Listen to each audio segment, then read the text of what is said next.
wasn't working. Oh God, it wasn't working. There was a time when I truly, and matter of fact, it's a chapter, a part of a chapter in the book. I wanted to take myself out. I was facing so much, and I had been saved in high school, but I wasn't living it, didn't understand it, and I was, oh God, I was trying to do it myself, just trying to do it through me. And I was coming home one day from work, and I've been at PNC 25 years, so this has been well over 25 years, almost probably 30 years ago.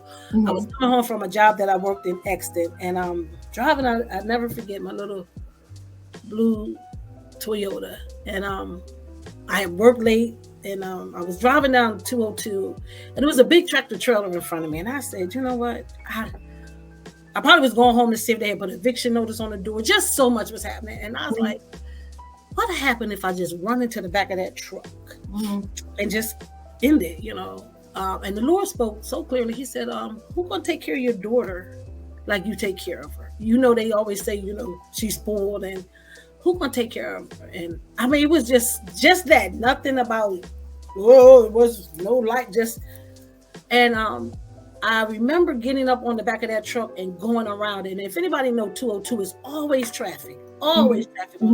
It was nobody in the lanes when I swerved around. And I came home that day, and I think this might even been around the time Pastor Burns asked me to go to that Bible study. And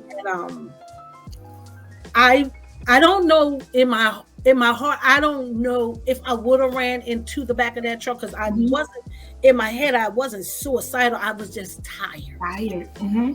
I didn't want to face another bill and come home and look for another notice on the door. Come home and or see another check that didn't match.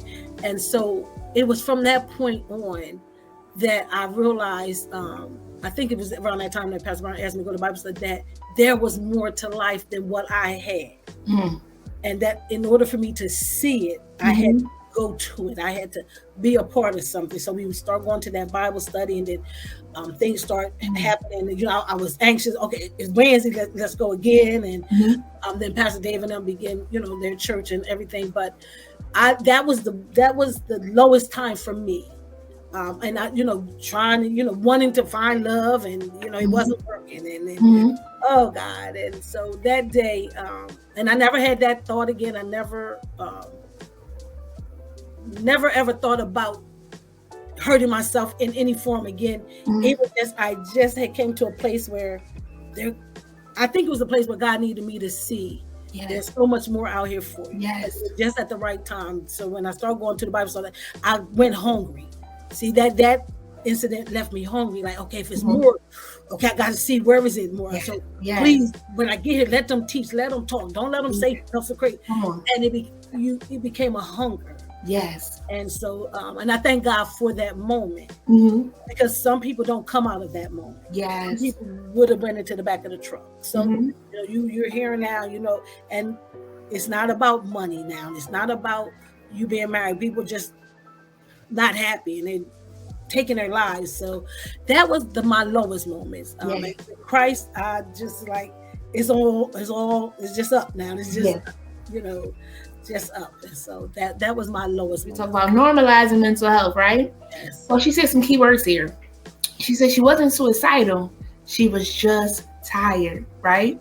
And sometimes we feel like, you know, well, I'm not thinking of harming myself, but when we get to a place of being tired, because life overwhelms us sometimes, we feel like we can't see the light at the end of the tunnel.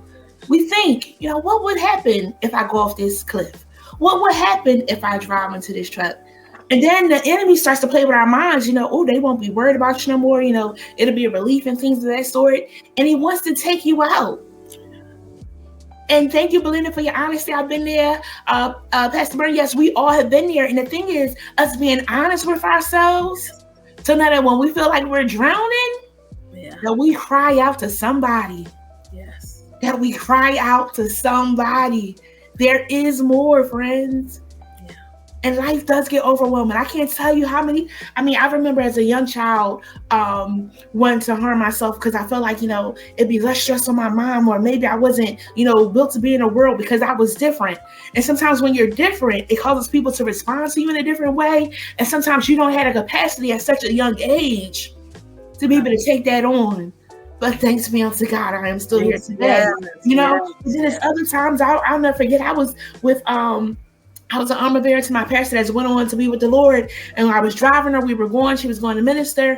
And the enemy was trying to talk to me. Not just trying to get me, trying to get her too. And I was like, now, wait a minute. You could try to get me off my game, but she ain't going nowhere. She got some work to do. Yeah. And then I was like, wait, I got some work to do too. Yeah. You got to believe that you got some work to do. So you got to cry out to somebody. Yes.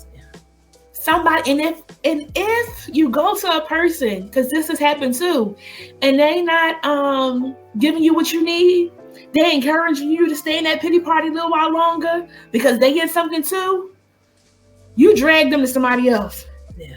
As you both go to get some help from somebody, again, therapy, it can be covered through your insurance. If you're working, you can get it where it's, based on your income and things of that sort. Based on your job, they have an employee assistance program where they're always offering, counseling and things of that sort, because sometimes we need somebody to talk to. You got to go somebody. Go to somebody. Go to the pastor. Go to the most definitely. Yes. If you feel like, you want to start there, start in the church. And to my churches that are listening, because we got to be prepared and ready when they do come. Yes. We got to be open to know that mental health is a real thing. The enemy bothers us, but it's also a battle that's going on sometimes in our minds that we really need that support with. So again, get help. Go to somebody. Yes, that's good. Cry out to somebody. Yes. They say a drowning man don't care who saved them. They just want to be saved. Don't be that person that was on the roof saying, God, I was waiting for you. Well, I sent a boat, but God, I was waiting for you. I sent the airplane. God, I was waiting for you. I sent this. Yeah. Amen. After a while, you're going to go down. You don't have to go down. Cry out to somebody that you need help. Because again, it's not that you're being suicidal. It's not that have been, whatever it is. Get some help. Being tired from being overwhelmed with the stuff that's going on, tired from just not getting enough sleep, tired because that baby won't stop crying, tired because you feel like you keep on trying to make ends meet and it ain't working, tired because you done pay the bill, ain't had nothing for yourself because you're trying to adult, tired, frustrated, heartbroken. That guy, that girl broke your heart could cause you to be tired. Like, is it going to come around? Is it not going to come around? But thanks be unto God. Thanks be unto God. If you cry out, I promise you. Always causes you. I promise you. Because he uses people. He sent this live to you tonight. Yes.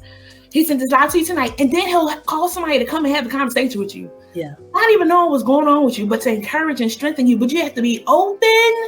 My God. To hear the words that are coming out of their mouths. I love it. You got to be receptive.